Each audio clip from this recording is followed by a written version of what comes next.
Alright, so last video we left off on the coating of cylinders. Some of you brought up about some of the sandpaper that I use, might get into the cylinders. We're going to clean today. Whole block has to get clean inside out. I have the air compressor to blow out all the oil channels. And then I got some degreaser and stuff behind me. But we got to basically clean this super nice. We're going to do some bearing clearance today, so I have to, on the other side, I have to check main bearing clearance, and then we might put in pistons, depending on how far I get. Anaerobic sealer is going on, if we do get that far. This is my piston tool, install tool, goes in that way. And basically it just lets you put in pistons, compressor the rings on their way down. So, I picked this up. I figured this would be good for cleaning out cylinder walls, get that metal out of there. I did get degreaser. I have mineral spirits because on the connecting rods, they state to use mineral spirits to clean them.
Yes, I know this is water, flash, rusting could happen, but it's getting dressed with WD-40 right after I clean it, so.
Since I don't want to get stuff in my cylinders again, these are going to kind of go something like that. So basically I have to scrape off this anaerobic sealer from the old application.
Smiling when you said to me, don't be a crybaby. And I've been told that you moved on, even though I still So I'm trying not to introduce any more metal. That's why I'm just trying to clean this the best. Abrasive material, I should say. I'm just trying to clean this up the best that I can without trying to introduce more material that I have to clean out. This was not machined, so this is technically good. I'm just cleaning off the debris from being in the garage here. I'm stuck on the highway. It's been a while. I'm late to the party. You already started the sparkling wine. I need to find a spark to keep me from the dark. I'm looking for a fire start tonight to light me up all around. 'Cause you're the only one I'm thinking of. Alright, so we're going to basically clean up this bottom here because I want to work on the main bearing clearance first. Once I can get the crank and everything in, then we can worry about cleaning the cylinders. So, but I want to focus on this section now. Don't let me burn to the ground. I wasted time. These city lights. Still I can't get you out my mind. I need a fire start tonight. I'm looking for a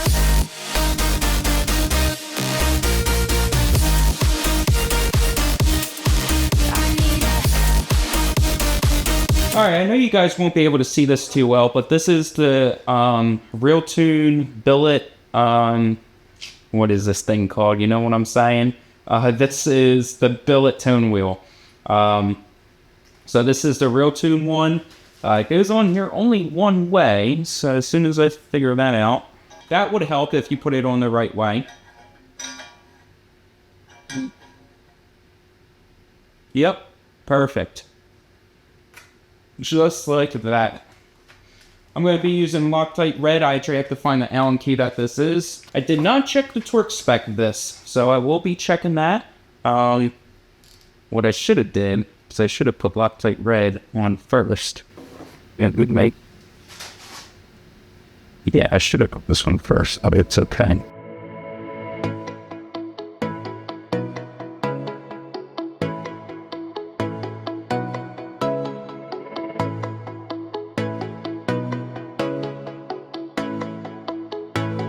Alright, well, after all that, people are saying that, put RTV behind your steering wheel sound.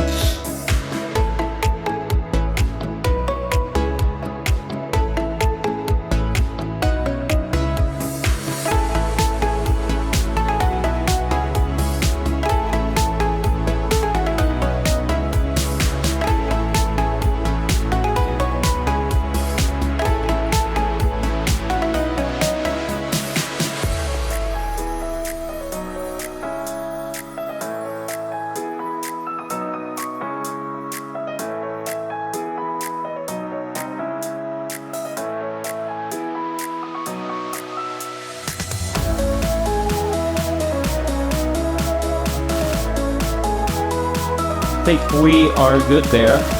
I'm going to double check that spec, but I'm pretty sure we're good. This has to get wiped down once again. We're going to blast it with air. So I got these from DCR, but ARP, there you go. ARP Bolts makes these. So.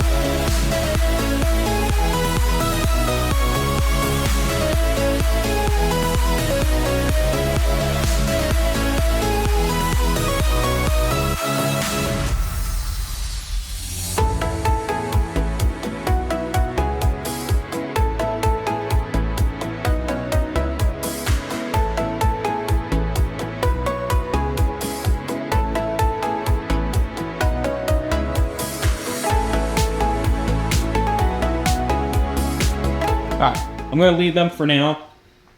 Even though that one just went another turn. Leave them for now. Because it's only a couple. It's like 1, 2, 3. Yeah.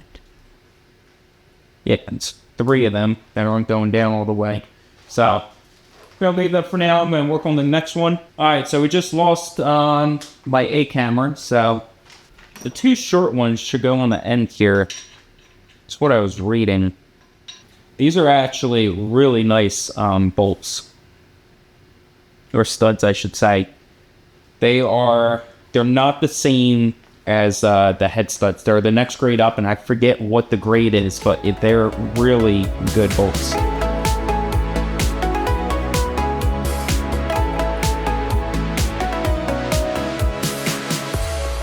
I don't even know if these are staying, only because I have to buy the direct bolt-on ones. So these might just stay here so I can put it together and then they come out.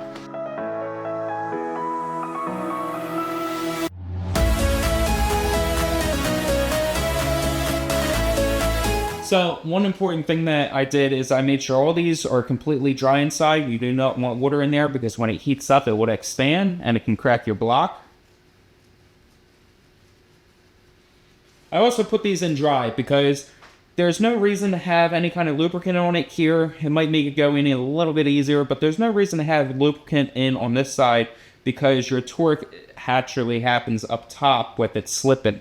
So you want these basically tight in there, and then you can do your torque spec on top with the assembly lube to grab it. And what I mean by assembly lube, there is ARP lube that comes with these bolts. I keep calling them bolts, but they're studs. I forget what bearings these are, but these are pretty much the best that money can buy. They're coated as well. Wow.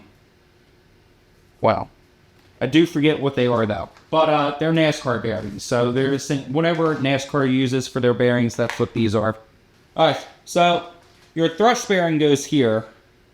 So we can do the rest on the sides.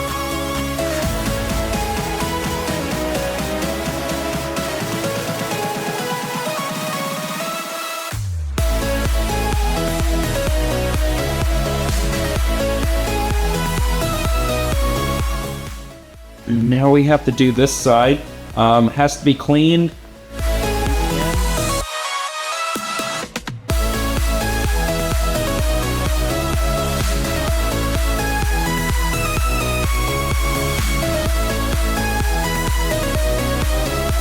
So we are using thousandths of an inch. We're going to use green. If it ends up being more, hey, where the heck does my stuff keep going? I'm losing it. Get a close-up of this just so you guys can see. Now I'm going to throw this on. This wants to go on straight once I get a grip on it. That's why I put all the bolts in, because the more is kind of the better.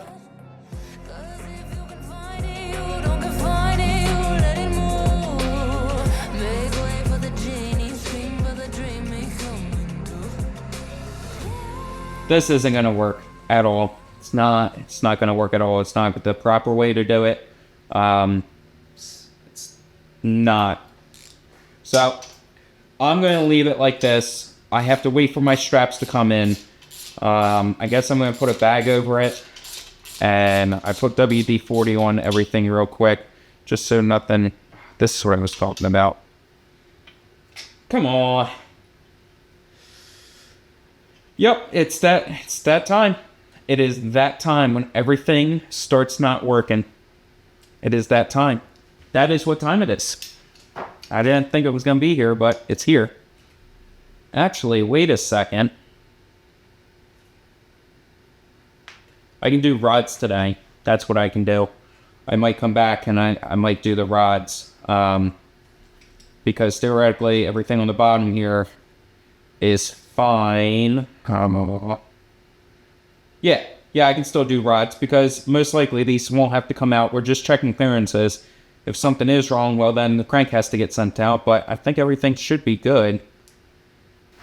One more quick rinse down. Alright, I didn't charge my other camera, but so we are going to turn this over. It is secured enough to where it's not going to go anywhere, and probably just going to bang in the cylinders. I'm not sure what I'm going to do yet, or the pistons, I should say. So let me spin this around. Wipe it off first quick. I was going over the instructions and they want something done a little bit differently than what I did. Here's our piston and connecting rod. Labeled each one, so this is cylinder 4. They want this oil control butt up differently. I just have to figure out where the end is. There she is. Oh, there she is. Okay. So I have to get in there. So they want the butt to face up.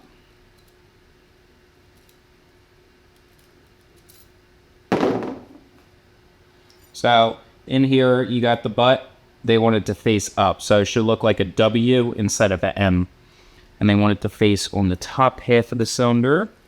Wow, they are super tight. I didn't realize that. So we're going to go ahead and pull this other one out. I hate going backwards, but I'd rather do it right. And this hair's in my face. So our top ring's going to be 0.019. And then our bottom ring is 0.023. They are a little bit loose fitting with the fueling gauge. So take that with a grain of salt.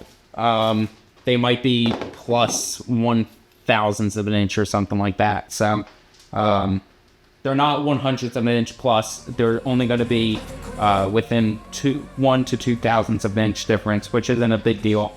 If I lose a PSI compression, so be it. So they want us to watch this with mineral spirits. These are the Prinkle rod bolts. Same ones for NASCAR. They are better than the custom-made 625s. So now what am I marking exactly? You want these caps to go in the same way. Even though they're not fracture caps, I would still want them to go in the same way. Actually, you can tell because there is numbers on one. But we're just going to go like that to indicate that that is the side that we're going to keep. We're going to spray some WD-40 in our cylinder. Because I have issues in the past with them coming out of the ring. So what I'm making sure is I'm making sure that it's staying in the groove and it's not going to jump. Because in the past I had issues with them jumping in the past. So we have to make sure that we're on the right side and we're going in the right cylinder. So this is cylinder 4. What am I doing here? Wow. So cylinder 4. To take these out. Intake is facing me. Got the big intake marks. Got the numbers facing me. This is the front of the block because of the water pump location. And throw this here. And pop this down a little bit. And I lubricated the wrong cylinder. Throw this in here. We're going to pop that down a little bit. So now we're seated. Alright. Now, the best way to do this is going to be steady pressure on the cylinder. So we want to make sure our, not cylinder, but piston. So we're going to do steady pressure, even. Now we're at the compression ring.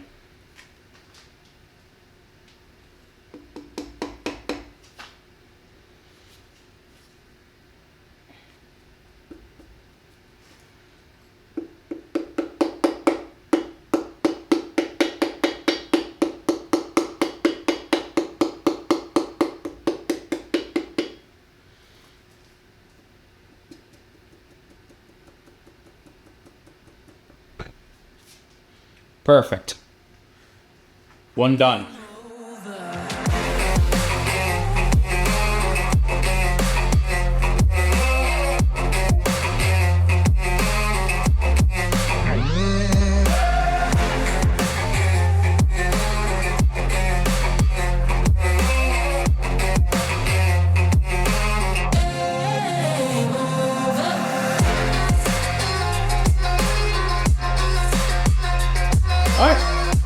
That is actually where I'm going to let it go, just because it's getting really late. It's like 10 o'clock now on a work night.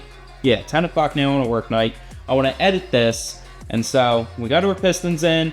We come back tomorrow, and we throw our bearings in, do bearing clearances, and go from there. But at least my engine is pretty much protected because I got the cylinders in, so we don't have to worry about debris getting in there and things like that. So we'll continue off at a later date. Yep, so that's it for this one.